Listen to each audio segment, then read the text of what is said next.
네, 오늘은 하나님을 긍정하라, 하나님을 긍정하라 라는 제목으로 함께 말씀 나누도록 하겠습니다. 언젠가부터 희망이라는 단어를 조롱하는 시대적인 분위기가 생긴 것 같습니다. 미래에 대한 예측, 비관적인 예측을 지혜라고 부르질 않나. 절망에 대해서 이야기하면은 깨어있는 사람처럼 여겨지는 그런 분위기가 있질 않나. 굉장히 비관적인 분위기가 이 사회를 가득 채우고 있습니다. 젊은이들조차 희망을 말하지 않고 꿈을 말하지 않습니다. 어딜 가나 부정적인 이야기들이 가득합니다. 심지어 교회 안에서도 부정적인 말들이 넘쳐나고 있습니다. 무려 한국 교회를 걱정해준다는 명목으로 예배 끝나고 커피 한 잔 딱 마시면서 목회자욕, 교회욕 하는 것이 기독교인들의 한 교양이 되어버린 것 같습니다. 오히려 긍정적인 말을 하고 희망을 말하면 생각이 없는 사람 취급을 받고 있습니다. 이 나라가 위기라는 말을 하면 다들 막 고개를 끄덕끄덕합니다. 하지만 우리나라에 소망이 있다라는 말을 하면 아니 국뽕이야? 이러면서 비웃음과 조롱을 날리고 있습니다. 교회에도 소망이 있고 부흥이 올 것이다 이렇게 말을 하면은 같은 크리스천들조차도 광신도냐 생각이 없냐 이렇게 비웃기까지 합니다. 세상이든 교회든 가릴 것 없이 부정적인 시대적인 분위기가 넘쳐나고 있습니다. 문제는 이렇게 부정적인 시대를 살아가다 보면은 반드시 영향을 받게 된다는 점입니다. 언젠가부터 사람들과 대화를 나누면은 부정적인 이야기를 꺼내는 분들이 굉장히 많습니다. 게다가 또 이렇게 긍정적인 마음에 대한 설교를 하려다 보니까 너무 힘이 들더라고요. 왜 이렇게 힘이 들까 생각했더니 제 스스로도 그렇게 긍정적인 태도를 가지고 살지는 않았기 때문이다라는 생각이 들어서 참 많은 반성을 했습니다. 그러나 부정적이다라는 말은 신앙이랑 좀 어울리지 않는 것 같습니다. 당연히 부정적이다라는 말보다는 긍정적이다라는 것이 신앙이라는 단어가 훨씬 더 잘 어울리지 않습니까?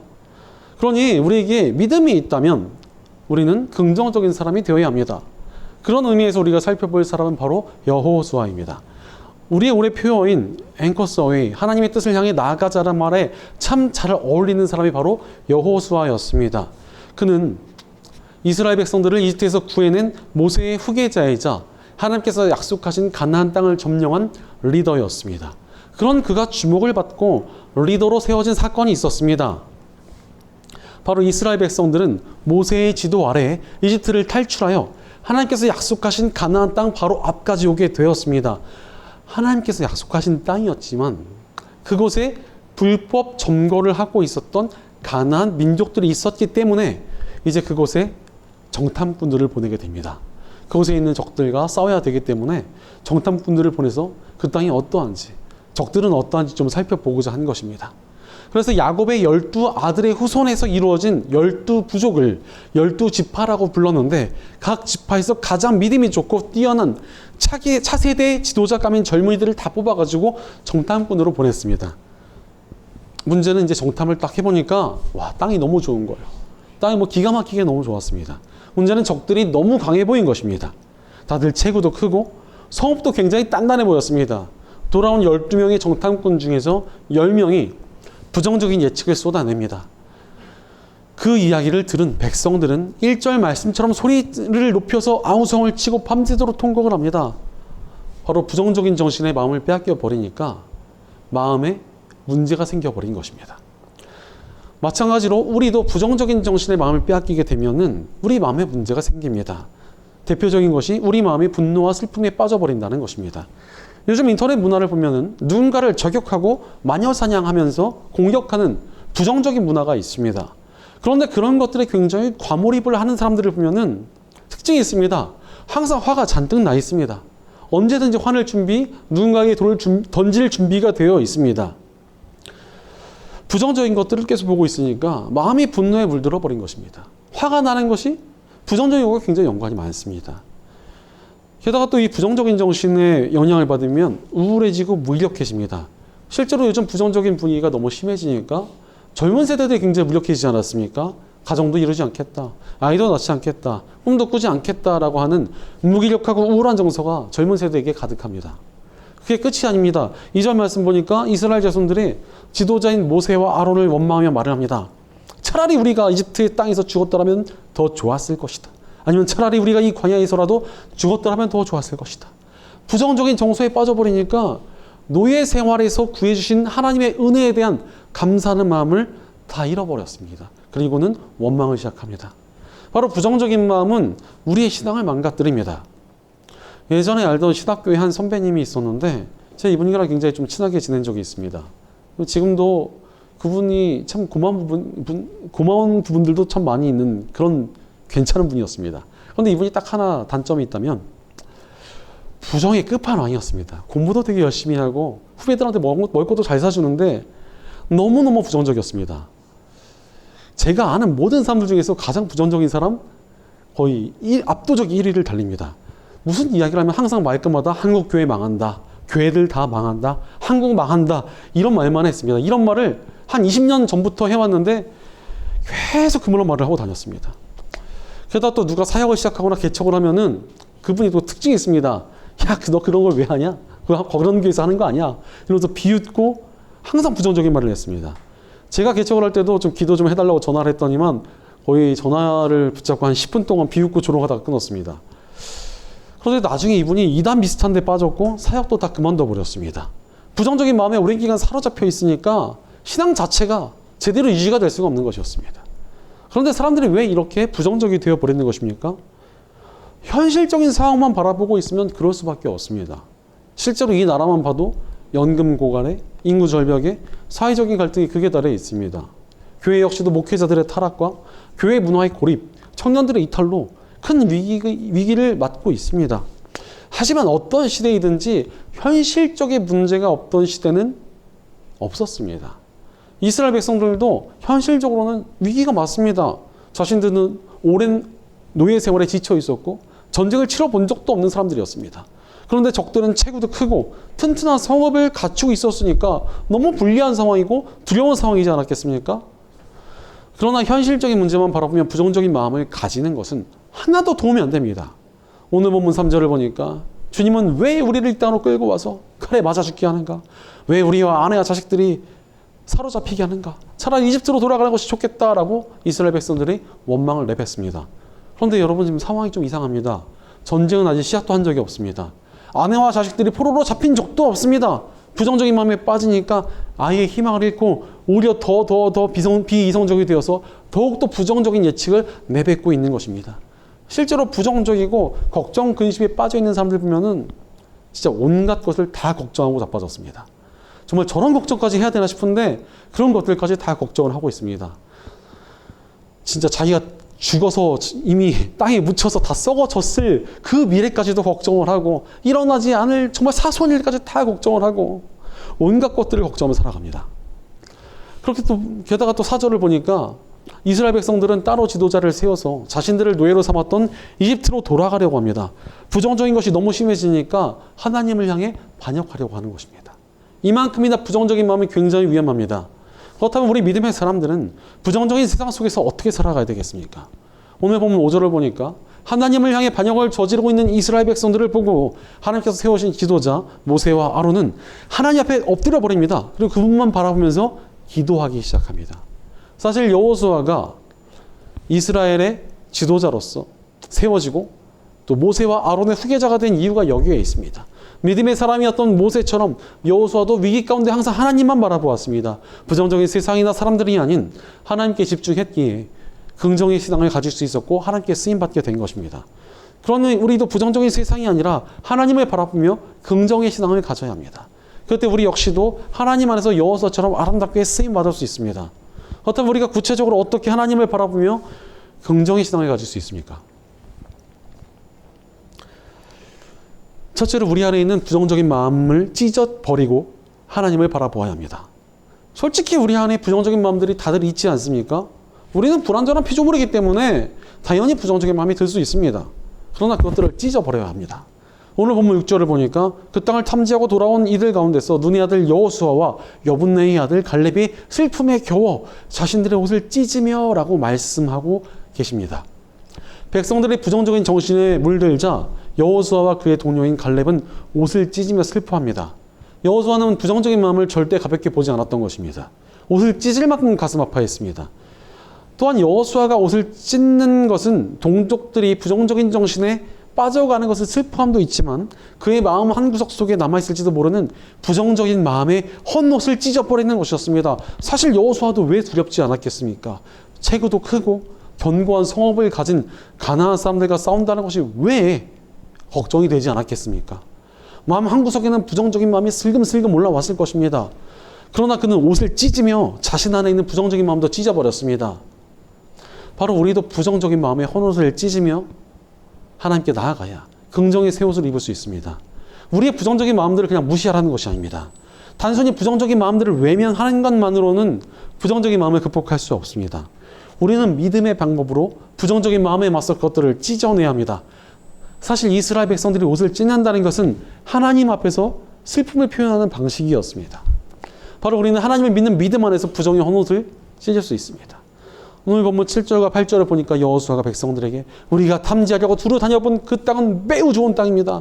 주님께서 우리를 사랑하신다면 그 땅으로 우리를 인도하실 것입니다. 젖과 꿀이 흐르는 그 땅을 우리에게 주실 것입니다. 라고 말합니다. 바로 여호수아는 근거 없이 무작정 긍정의 시선을 가진 게 아닙니다. 성격적으로 긍정적인 사람이 아니었다는 것입니다. 하나님을 바라보며 긍정했습니다. 하나님께서 예비하신 것은 좋은 것이고 하나님께서는 전지전능하신 분이시며 우리를 선하게 대하여 주시는 분이시니 긍정할 수 있다라고 외친 것입니다. 우리의 긍정은 하나님을 바라봄으로 인한 긍정입니다. 사실 무작정 긍정을 하고 하면 그것은 대책이 없고 순진하고 어리숙한 거 아니겠습니까? 그런 긍정은 오래 가지도 못합니다. 하지만 우리 크리스천들의 긍정은 철저히 하나님을 바라볼 때 생겨나는 긍정입니다. 지금 상황이 어렵고 막막하여도 하나님 바라볼 때 소망이 있다라고 외치는 것이 믿음 아니겠습니까? 그러니 우리는 하나님을 바라보며 긍정의 신앙을 가져야 합니다. 그럼에도 불구하고 하나님 안에서 긍정하지 못하는 사람들이 적지 않습니다. 왜 그렇습니까? 세상의 수치를 가지고 계산을 하니까 긍정적인 마음이 생겨나지 않는 것입니다. 지금의 상황이 너무나 불안하고 걱정되고 정말 수치상으로 답이 없는데 어떻게 긍정할 수 있는가라고 생각을 하게 되는 것입니다. 세상적인 계산을 통하여 불안해질 때 우리는 하나님 앞에서 긍정하지 못합니다. 물론 이스라엘 백성들이 가나안 땅 앞에서 두려움에 사로잡히는 것을 보면은 계산적으로 당연한 일이었습니다. 전쟁을 해본 적도 없고 노예 생활을 하는 동안 잘 먹지도 못해서 체구도 조그맸습니다. 하지만 적들은 잘 먹고 살았는지 체구도 크고 견고한 성읍도 쌓아두었습니다. 이 싸움은 말도 안 되는 싸움이라고 볼 수도 있습니다. 하지만 우리의 믿음은 그런 세상적인 계산을 내려놓는 것부터 시작이 됩니다. 여호수아가 긍정적인 믿음을 가질 수 있었던 것은 세상적인 계산을 넘어 하나님을 계산에 넣었기 때문이었습니다. 전능하신 하나님께서 계신데 저들이 아무리 강력해도 두려워할 필요가 없다라고 생각했던 것입니다. 심지어 더욱 강력한 이집트 군대에서도 자신들을 구해내 주신 하나님이 계신데 하나님께서 다시 한번 승리를 주시는 것은 하나도 어렵지 않은 일이라고 여겼던 것입니다. 그러니 여호수아는 하나님 안에서 얼마든지 긍정할 수 있었습니다. 우리 역시도 불안한 마음이 들고 세상적인 계산으로 볼 때 부정적인 예측이 되더라도 하나님을 바라보아야 합니다. 성경에 등장하는 하나님의 놀라운 역사들을 기억할 때 우리의 마음이 용기를 얻고 담대한 긍정을 향해 나아갈 수 있습니다. 바로 우리는 하나님을 바라보고 묵상하며 긍정의 신앙을 가져야 합니다. 게다가 십자가의 복음은 우리로 하여금 더욱더 긍정의 믿음을 가지게 하십니다. 사실 세상에 복음을 비우는 사람들이 굉장히 많습니다. 어떤 이들은 자기들은 착하게 살았는데 죄를 꼭 용서받아야 되느냐 이러면서 비웃습니다. 어떤 이들은 또 세상에서 지탄받는 흉악한 죄인들도 믿기만 하면 용서받느냐 이러면서 조롱합니다. 하지만 성경은 사람이 행위로 지은 죄뿐만 아니라 마음으로 음욕을 품거나 누군가를 미워하고 탐욕을 가지기만 해도 죄다라고 말씀하십니다. 이런 관점에서 하루에 10번만 마음으로 죄를 지어도 아주 훌륭한 사람이라고 할 수 있습니다. 우리는 마음으로 정말 거리낌 없이 죄를 짓기 때문에 그렇습니다. 인터넷 쇼핑몰만 한번 쑥 기웃거리고 나도 탐욕의 죄는 수도 없이 많이 지을 수 있습니다. 그런데 그렇게 하루에 10번만 죄를 지어도 1년이면 3,000번이 넘는 죄를 지은 것입니다. 이런 관점에서 볼 때 인간은 누구나 똑같은 죄인이며 구원이 필요한 존재입니다. 심지어 자신의 죄를 스스로 씻을 수조차 없습니다. 세상 사람들 중에서 착한 일을 하면 죄를 지을 수 있다 이렇게 생각하는 사람들이 굉장히 많습니다. 그런데 하루에 한 번이라도 선행을 하나요? 하루에 한 번 선행하기조차 쉽지 않습니다. 그런데 어찌 그 많은 죄를 씻을 수 있겠습니까? 그러나 전능하신 하나님 아들 예수 그리스도께서 우리의 죄값을 대신 치러주심으로 우리 수많은 죄악들이 단 한 번에 씻겨졌습니다. 예수님의 십자가는 모든 만물의 주인이신 예수 그리스도의 피가 흘려진 사건이기에 인간의 계산으로 도무지 지을 수 없는 모든 죄를 단번에 씻어버리신 것입니다. 모든 문제가 똑같습니다. 인간의 계산으로 답답하고 막막한 일투성이일 것입니다. 하지만 하나님의 계산이면 안 될 것이 하나도 없습니다. 예수님께서도 말씀하시길 사람의 힘으로는 할 수 없지만 하나님께서는 다 하실 수 있다라고 말씀하셨습니다. 여러분, 어떤 나라가 만약 있는데 이 나라가 거의 30년이 넘도록 식민지 지배를 당하고 식민지 지배가 끝나자마자 갑자기 또 내전이 터져가지고 완전 박살이 났다. 그런데 이 나라가 세계에서 알아주는 선진국이 됐다. 이 말을 믿을 수 있겠습니까? 아마 믿지 못할 것입니다. 사실 대한민국이 절망스럽다고 말하지만 과거에 우리는 식민지 지배를 36년이나 당하여 너무나 많은 것을 빼앗긴 채로 또 같은 민족끼리 지독한 전쟁까지 겪어야 했습니다. 모든 것이 폐허가 된 상태에서 우리는 다시 일어났습니다. 지금과는 비교도 안 되는 절망에서 일어나서 지금은 또 선진국 반열에 서서 세계 문화에 영향을 끼치고 있는 민족이 되었습니다. 하나님께서 이 민족을 사랑해 주시니까 가능했던 것 아니겠습니까? 교회는 또 어떠했습니까? 조선시대와 일제시대를 거치면서 순교한 일도 너무나 많았습니다. 예배 처소가 없어서 천막에서 천막 치고 예배를 드리고, 교회 다닌다고 하면은 예수쟁이라고 돌 던지고 시비 거는 사람들이 너무 많아서 성경책을 신문지에 싸들고 다녔습니다. 하지만 전 세계 유례가 없이 대붕을 이뤄낸 것이 우리 민족입니다. 하나님께서 우리를 사랑해 주시니 우리가 이 모든 놀라운 역사의 주인공이 되었습니다. 우리가 지금보다 훨씬 더 어려운 상황이 있어도 하나님 붙들고 소망을 품을 때 우리는 놀라운 역사들을 목격하게 되었습니다. 그러니 우리가 어찌 절망하여 부정적인 마음에 사로잡혀 주저앉아 있겠습니까? 우리 마음속에 있는 모든 부정적인 생각들을 하나님 안에서 당장 찢어버려야 합니다. 세상은 우리에게 계속 부정적인 계산서를 들이밀어도 하나님께서는 그것들을 찢어버리시고 희망을 품게 하십니다. 아무리 큰 절망도 하나님께서 보시기엔 아무것도 아니며 수도 없이 많은 문제들도 하나님께는 쉬운 것에 불과하기 때문입니다. 그럼 여러분 외치시기 바랍니다. 이 나라 민족의 소망이 있다. 이 한국교회 다시 붕 일어날 수 있다. 내 삶에 하나님의 놀라운 역사가 일어날 수 있다. 이렇게 외치며 희망을 품고 소망으로 나아가시기 바랍니다.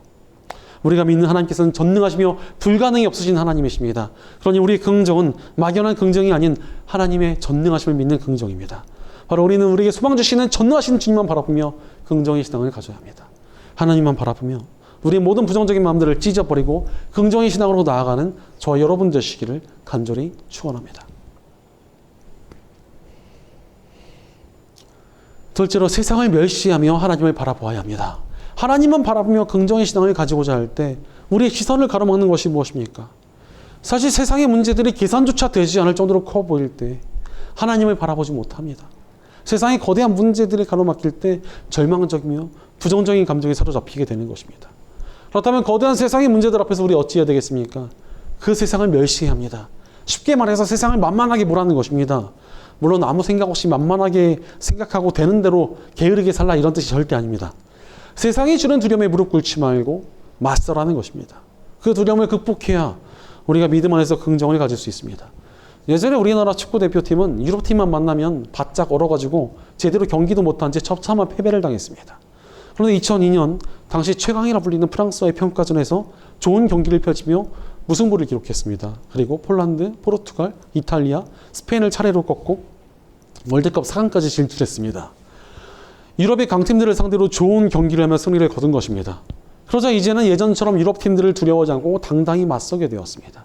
그래서 강팀들을 상대로 이기기도 하고 멋진 경기를 펼쳐내기도 합니다. 두려움을 극복하고 상대에게 주눅들지 않으니 승리하는 것입니다. 믿음도 그렇습니다. 세상을 두려워만 하고 있으면 세상을 극복할 수 없습니다. 하지만 세상에 주눅들지 않고 맞으면 믿음의 승리를 맛보게 됩니다. 실제로 오늘 본문 9절을 보니까 여호수아는 다만 여러분 주님을 거역하지 마십시오. 여러분은 그 땅 백성을 두려워하지 마십시오. 그들은 우리의 밥입니다. 그들의 방어력은 사라졌습니다. 주님께서 우리와 함께 계시니 그들을 두려워하지 마십시오라고 말합니다. 다른 정탐꾼들은 적들을 보고 바짝 쫄아서 우리는 그들 앞에서 메뚜기와 같습니다라는 부정적인 예측을 내놓았습니다. 하지만 여호수아와 그의 동료 갈렙은 오히려 그들은 우리 밥입니다라는 표현을 했습니다. 강력한 적들인데도 그들은 고작 식사거리에 불과하다며 멸시해버립니다. 오히려 밥이라는 표현은 적들이 강하면 강할수록 더 큰 승리를 얻을 수 있다는 표현 아니겠습니까? 적들의 큰 체격과 단단한 성읍을 쌓아놓는 것이 오히려 지수성찬이라는 것입니다. 어찌 이런 마음이 가능했겠습니까? 하나님과 함께하기 때문이라는 것입니다. 우리도 큰 문제가 닥쳐오고 거대한 어려움들이 닥쳐올 때 잊지 말아야 할 것이 있습니다. 문제가 큰 만큼 하나님께서 더욱 크게 역사하실 것입니다. 그러니 우리는 두려워할 것이 없습니다. 크나큰 문제는 오히려 하나님의 더 큰 역사가 나타날 기회에 불과합니다. 그러므로 우리는 하나님을 붙들고 바라보며 긍정의 신앙을 가져야 합니다. 세상의 문제들을 크게 바라볼 필요가 없습니다. 우리가 믿는 하나님께서는 만유보다 크신 하나님이십니다. 모든 세상, 모든 만물, 온 우주보다 크신 분이 우리 하나님이시라는 것입니다. 그러니 세상의 문제가 아무리 커도 하나님과는 비교할 수 없을 만큼 작습니다. 그런데 우리는 그 크신 하나님의 자녀이며 백성입니다. 대체 우리가 무엇을 두려워하겠습니까? 세상의 문제들을 멸시하며 긍정의 신앙을 가져야 합니다. 그럼에도 불구하고 우리가 세상을 작게 보지 못할 때가 많습니다. 왜 그렇습니까? 직접 현실적인 문제를 만날 때 정말 쉽지 않기 때문에 그렇습니다. 아무리 작게 보려고 해도 내 피부에 와닿는 문제를 만나면 그것들을 작게 보기가 어렵습니다. 말로는 믿음으로 이기고 크신 하나님을 바라보자 이래도 현실적인 문제들을 만나면 너무나 괴롭고 지치고 자꾸 부정적인 마음이 나를 사로잡게 됩니다. 정말 현실적인 문제를 만났을 때 믿음으로 나아가기가 정말 어렵습니다. 정말 눈물 날 것 같고 괴롭고 슬픈 그런 문제를 만날 때 끝까지 믿음으로 긍정하기 너무 어렵습니다. 하지만 이길 수 있는 힘은 우리에게 있습니다. 하나님을 의지하는 담대한 믿음이 우리를 강하게 만듭니다. 이런 담대한 마음을 가지려면 문제를 작게 보고 하나님을 크게 보는 훈련이 필요합니다. 그런 훈련을 위해서 가장 좋은 방법은 크신 하나님을 묵상하는 것입니다. 제게 나름대로 좀 비결이 있는데 저는 좀 큰 문제를 만나면 혼자서 좀 탁 트인 곳으로 갑니다. 그리고는 탁 트인 곳에 서서 굉장히 큰 발가락을 상상해 봅니다. 저 하늘을 가득 채운 제 모든 눈에 보이는 모든 것들을 가득 채운 발가락을 하나 딱 상상해 보는 것입니다. 그럼 약간 좀 두렵기까지 합니다. 그런데 하나님께서는 많이보다 크시다고 하셨으니까 제가 생각한 그 크기보다도 훨씬 더 크신 분 아니시겠습니까? 제 눈을 가득 채운 저 도시와 산과 하늘보다도 우리 하나님의 발가락 크기가 훨씬 더 크다 이런 생각을 해보면은 제게 닥쳐온 모든 문제는 사실 좀 별거 아닌 것처럼 느껴집니다. 바로 크신 하나님을 상상해보고 묵상해보면은 세상은 정말 너무나 작아 보입니다. 제가 한 30살쯤까지는 63빌딩과 가까운 곳에 살아서 뭐 벚꽃 축제도 가고 자전거도 타고도 가고 종종 갔었는데 갈 때마다 와 진짜 저 건물 크다라는 생각을 했습니다. 그러다 나중에 이제 송파구로 이사 와서 몇 년 동안 살고 있는데 훨씬 더 높은 롯데월드 타워를 보고 살고 있습니다. 그러다 어느 날 친구를 만나러 63빌딩 근처를 갔는데 63빌딩처럼 생긴 작은 빌딩이 있어가지고 저 어떻게 저런 빌딩이 있나? 저거 너무 똑같이 지은 거 아니야? 이런 생각을 하면서 가봤더니 그게 63빌딩이었습니다. 더 높은 곳을 자주 보고 살다 보니까 한때 우리나라에서 가장 높은 빌딩이었던 63빌딩이 작아 보이게 된 것입니다. 마찬가지로 크신 하나님을 자주 묵상하면 문제는 점점 작아지기 마련입니다. 그러니 우리는 크신 하나님을 묵상하며 긍정의 신앙을 가져야 합니다.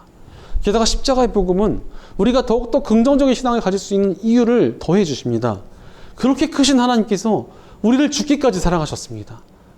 우리를 너무나 사랑해서 인간이 되셨고 우리를 구하시려 기꺼이 죽임까지 당하신 것입니다. 그렇게 크신 하나님께서 우리를 이렇게 사랑해 주시는데 우리가 어찌 담대하게 소망을 품지 않을 수 있겠습니까?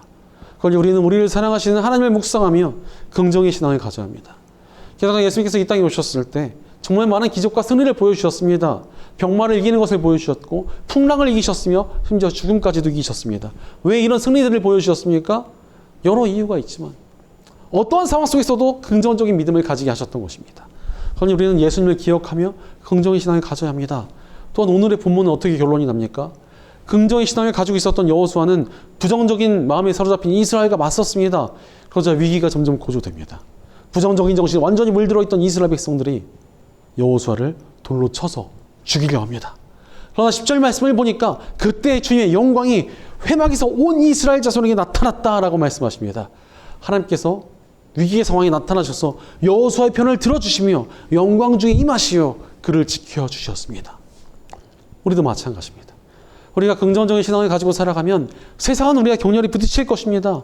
비웃고 조롱하며 우리를 어렵게 만들지도 모릅니다. 하지만 긍정의 신앙을 가지고 하나님을 붙든 이들을 위해 하나님께서는 영광을 나타내 주시고 믿음의 승리를 보여주실 것입니다. 실제로 여호수아는 긍정적인 믿음을 가지고 담대하게 소망을 품으며 하나님께서 약속하신 가나안 땅을 점령해냅니다. 그리고 나이가 든 여호수아는 이스라엘 민족들을 다 모아놓고 하나님만 믿으며 그분 안에서 긍정의 신앙을 가지라고 전하고 세상을 떠납니다. 이렇게 평생의 삶 속에서 긍정의 신앙을 가지고 살아가는 것이 우리의 삶이어야 합니다. 그 삶은 평생토록 하나님의 손길로 영광스럽게 쓰임받는 아름다운 삶이 될 것입니다. 그러니 평생의 삶 속에서 긍정의 신앙을 가져야 합니다. 크신 하나님을 묵상하며 우리를 두렵게 하는 세상이 담대하게 맞서서 긍정의 신앙으로 나아가는 저와 여러분 되시기를 간절히 축원합니다.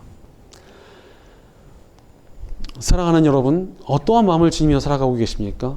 우리는 긍정의 신앙을 가져야 합니다. 세상이 아무리 부정적이고 우리에게 비관적인 예측을 주더라도 믿음을 가진 우리는 긍정을 잃지 말아야 합니다.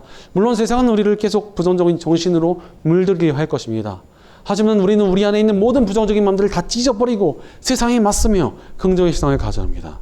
믿음이란 하나님을 끝까지 긍정하며 살아가는 것이기 때문입니다. 그래서 기독교 상담학자인 노만 빈센트 필은 긍정적인 사고를 가지는 것에 대한 중요성을 강조하며 이렇게 말했습니다. 당신은 마음속에서 장애물을 제거하는 방법을 배워 정신적으로 굴복당하지 않도록 단호히 차단해야 한다. 나아가 당신의 사고에 영적인 힘을 불어넣어서 당신을 좌절시키는 그 장애물을 극복해내야 한다. 바로 긍정적인 생각을 끝까지 지켜내야 한다는 것입니다. 세상이 우리에게 계속 부정적인 예측을 주고 부정적인 마음을 심어주더라도 우리가 하나님을 의지하며 끝까지 긍정의 마음을 지켜내는 것이 너무나 중요하다는 것입니다. 이 긍정은 나에 대한 긍정이 아닌 우리를 사랑하시고 지키시며 힘주시고 성립케 하시는 하나님에 대한 긍정입니다. 이 긍정은 막연하지 않은 단단하며 흔들리지 않는 긍정입니다. 우리 하나님께서 긍정의 믿음에 역사하실 것이기 때문입니다. 실제로 하나님께서는 이스라엘 백성들을 향해서 내 귀에 너희 말이 들린 대로 역사하시겠다고 말씀하셨습니다. 바로 긍정적인 믿음을 가지고 그것들을 내뱉으며 살아가면 그 소망이 합당하게 역사해 주시겠다는 것입니다. 그러니 우리의 긍정이 얼마나 의미 있는 긍정이겠습니까? 우리는 결코 포기하지 않고 긍정의 신앙을 가져야 합니다. 하나님을 긍정해야 합니다. 그때 반드시 하나님께서는 우리의 믿음에 응답하시며 역사해 주실 것입니다. 그러므로 세상의 부정적인 정신을 극복하고 하나님의 역사를 나타낸 사람은 누구입니까? 하나님을 긍정하는 저와 여러분입니다. 믿음의 승리를 거두고 영혼을 구하며 교회를 회복하며 열방을 구하는 일에 쓰임받을 사람은 누구입니까? 크신 하나님을 바라보며 긍정의 마음을 가지고 담대히 나아가는 저와 여러분입니다. 하나님의 크신 능력과 영광의 승리를 맛볼 믿음의 사람은 누구입니까? 하나님의 크심을 묵상하며 긍정적인 신앙을 가지고 살아가는 저와 여러분입니다. 우리 소망이 되어주시는 하나님만 바라보며 긍정의 신앙으로 나아가 주님께서 주시는 승리와 역사를 누리며 살아가는 저와 여러분 되시기를 주의 이름으로 간절히 축원합니다. 기도하겠습니다. 언제나 변함없이 우리 긍정이 되어주신 하나님 감사합니다. 전능하신 하나님께서 우리를 사랑해 주시고 인도해 주시는데도 불구하고 우리가 세상이 주는 두려움에 사로잡혀 부정적인 마음에 물들지 않았는지 우리의 삶을 돌이켜봅니다. 그러나 이제 우리가 믿음 안에서 긍정을 배워가기 원합니다. 의미 없는 긍정이 아니라 하나님을 신뢰하는 믿음의 긍정을 갖게 하여 주시옵소서. 우리가 세상의 개선과 불안함에 무너지는 것이 아니라 크신 하나님을 신뢰하고 묵상하며 담대한 긍정의 믿음을 갖게 하여 주시옵소서. 우리 공동체 가운데도 함께해 주셔서 우리가 서로를 격려하며 함께 긍정의 마음을 지니는 담대한 신앙의 공동체로 세워지게 하여 주옵소서. 언제나 우리 함께 하시며 소망이 되어주시는 우리 주 예수님의 이름으로 기도드립니다. 아멘.